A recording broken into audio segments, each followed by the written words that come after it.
the ways God shows his love towards us is through the act of discipline.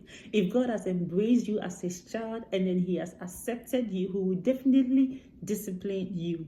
Paul cited the life of Christ, how through perseverance and endurance Christ demonstrated discipline. In Hebrews chapter 12, the verse 3 and 4, he said, "Consider him who endured such opposition from sinners, so that you will not grow weary and lose heart.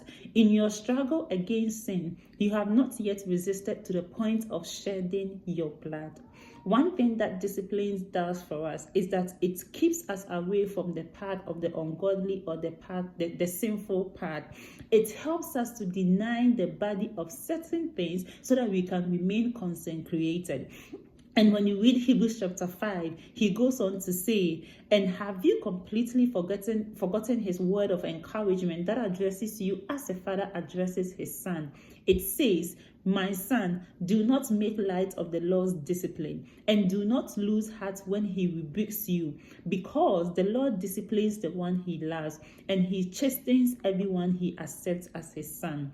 We also see this in the lives of many of the patriarchs, the Old Testament people, from the life of Daniel, who purposed in his heart in the kingdom of Nebuchadnezzar that he would not defile himself with the food that has been sacrificed to idols. He denied himself the appetite for it because he needed to maintain discipline.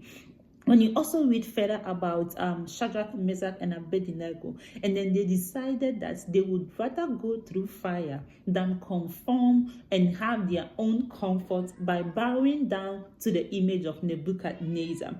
Joseph also was in a foreign land where it was full of idol worshippers, where there were a lot of idols that he could have chosen to worship, but he chose to discipline himself from sexual immorality because it wasn't right according to the laws of his father's God.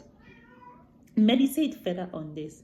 Maintaining discipline, enduring and persevering, even in the face of sin, even in the most difficult circumstances, even in the most uncomfortable situations, that you will preserve yourself, that you will persevere unto the goal that is ahead of you.